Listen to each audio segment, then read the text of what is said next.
नीतीश, अगर हम बात करें पूर्वांचल की, तो उससे सटे हुए जो इलाके हैं, बिहार का क्षेत्र देखें, ऐसा लग रहा है जैसे पूरी व्यवस्था हाथ से निकलती चली जा रही है। क्या कहना है छात्रों का जो प्रदर्शनकारी हैं, और क्या उनके दलीलें हैं? उनको ये योजना, उनके इसके अच्छी चीजें, खराब चीजें पता भी हैं, या बस भीड़ देखकर कूद रहे हैं कि आग लगाओ?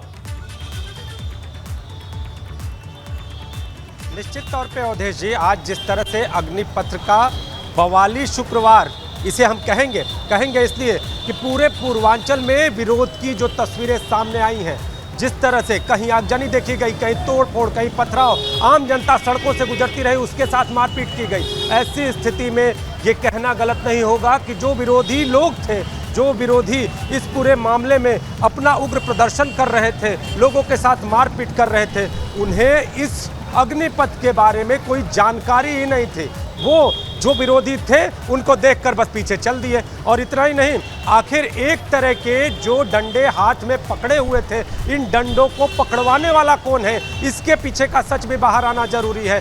इस वक्त मैं बनारस के कैंट स्टेशन के बाहर मौजूद हूँ। आप चारों तरफ देखिए, पुलिस का बल यहाँ पर तैनात है और अभी बनारस में स्थिति नियंत्रण में है। लेकिन चाहे वो बनारस हो, बनारस से लेकर बलिया तक, हर ओर अराजकता ने कुछ ऐसे पांव पसारा है कि इस अराजकता के दाग शायद आगे आने वाले दिनों तक दिखाई दे। लेकिन आपको बताऊं कि इसमें कहीं ना कहीं प्रशासनिक तौर पर फेलियर भी सामने आया है। जिस तरह से कल के बारे में अगर बात करूं, सूत्रों के हवाले से एक खबर है कि प्रशासन को, पुलिस को इनपुट था कि ऐसी घटना हो सकती है। तो वाराणसी की मैं बात कर लेता हूं। वाराणसी में ऐसी तैयारियां क्यों नहीं की गई, लेकिन जहां पर बवाली छात्र पहुंचने के साथ उन्होंने बवाल शुरू किया।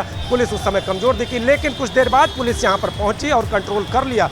पहले से अगर सूचना होती तो शायद इस बवाल को रोका जा सकता था। सूचना की मैं बात कर रहा हूँ, पुलिस को तो सूचना थी, लेकिन पुलिस के नुमाइंदों को अगर इस बारे में सूचित किया जाता कि पूरी तरह से अलर्ट रहती रहिए, अगर ऐसा बवाल होता है तो हर स्थिति से निपटा जाएगा। निपट लिया, लेकिन सवाल कई छोड़ गए। और जिस तरह से ये बवाल हुआ है, जिस तरह से इस बवाल के निशान सामने आए हैं, वो कहीं ना कहीं किसी बड़ी साजिश का इशारा कर रहे हैं अवधेश जी। आखिर जो छात्र बवाल कर रहे थे, जो लोग इस आंदोलन को कहीं ना कहीं धार देने के लिए निकले थे, वो लोगों से लूटपाट क्यों कर रहे थे, वो मारपीट क्यों कर रहे थे, वो आगजनी क्यों कर रहे थे, उनका मकसद क्या था? क्या अपनी मांगों को मनवाना था? क्या इस आंदोलन को धार देना था? क्या सरकार तक अपनी मांगों को पहुंचाना था? अगर पहुंचाना था तो ये तरीका कितना जायज़ है?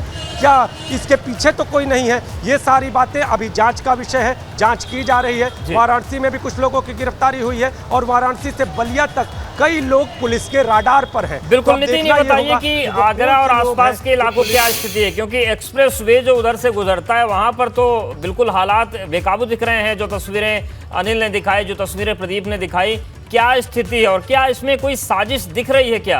क्योंकि जिसको विरोध करना है विरोध करेगा, वो किसी के साथ लूटपाट क्यों करेगा?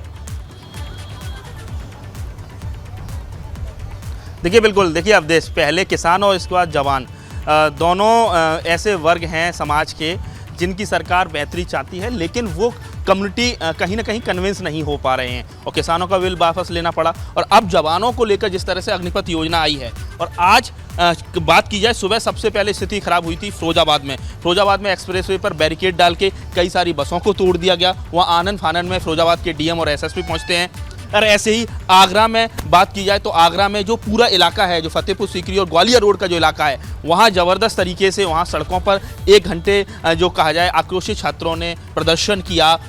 एक एसओ मलपुरा की गाड़ी तोड़ दी, लेकिन बाद में घेराबंदी की गई तो वो वहाँ से भाग खड़े हुए। सूचना ये भी मिली कि एक्सप्रेस वे पर जब मथुरा और अलीगढ़ में स्थिति खराब होना शुरू हुई तो जहां मैं खड़ा हुआ हूं, खंदौली टोल, यहां वाहनों को रोक दिया गया। लेकिन थोड़ी देर में पुलिस ने चीज़ों को कंट्रोल में किया और अब जो पूरी तरह से जो एक्सप्रेस वे है खोल दिया गया है। 1 घंटे से ज़्यादा का वक्त हो चुका है, एक्सप्रेस वे खोल दिया गया है और बहुत ही आवागमन जो स्मूथ है। लेकिन सवाल यही उठता है कि जो छात्र कई सालों से तैयारी कर रहे थे, कोविड में उनको वैसे ही उनकी भर्तियाँ रोक दी गई। अगर उनका रिटन टेस्ट हो गया या फिजिकल टेस्ट हो गया तो नतीजे नहीं आए, उनको ज्वाइनिंग नहीं मिल पाई और वो आर्मी में भर्ती होने का एक सपना संजोए हुए थे। देखिए, ये बिल्कुल कटु सत्य है कि आर्मी में जाना एक देश भक्ति और एक समाज सेवा, ये चीज़ें तो साथ में रहती हैं, लेकिन एक रोज़गार का एक बहुत बड़ा माध्यम आर्मी बनता है, खासकर ग्रामीण क्षेत्रों के युवाओं के लिए। तो कई दफ़ा ये देखा जाता है कि सुबह 5 बजे आप एक्सप्रेस वे या किसी रास्ते से होकर गुजर रहे होते हैं, तो वो लोग सुबह सुबह वहाँ एक्सरसाइज कर रहे होते हैं, वो लोग वहाँ अभ्यास कर रहे होते हैं, और अचानक से उनको लगता है कि उनके सपनों पर पानी फिर जा रहा है,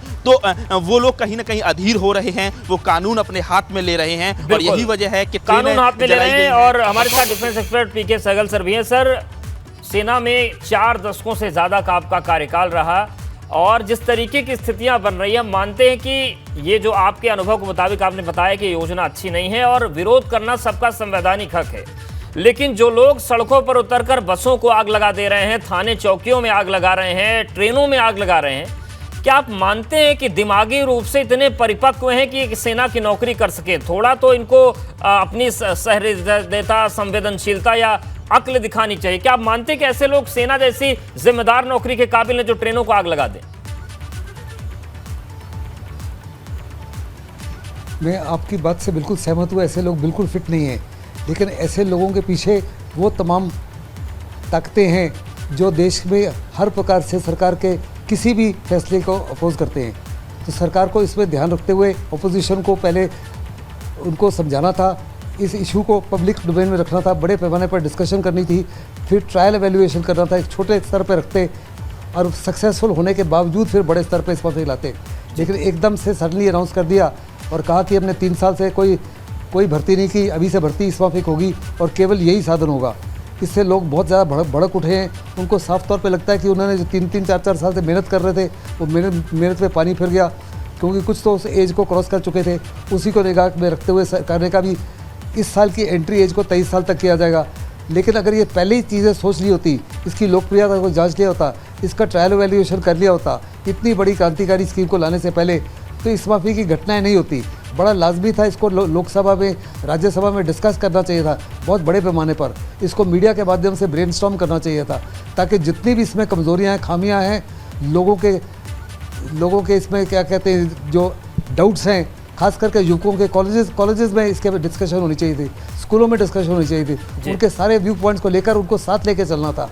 सरकार उनको साथ लेके नहीं चली, इसी माफी की कार्रवाई हो रही है। लेकिन जो ये तोड़फोड़ कर रहे हैं गवर्नमेंट की प्रॉपर्टी को, प्राइवेट प्रॉपर्टी को, ये बिल्कुल ही साफ तौर पर दर्शाते हैं ये किसी भी सेना के लिए, दुनिया में कहीं की किसी भी सेना के लिए फिट नहीं है, क्योंकि बड़ी आसानी से दूसरों की भड़काने के के कारण ये इस वक्त की कार्रवाइयाँ कर रहे हैं, बिल्कुल, जो देश के हित में नहीं है, देश की सिक्योरिटी के हित में नहीं है। बिल्कुल, और जिसको देश का हित न समझ में आ रहा हो वो सेना के लायक हो भी कैसे सकता है।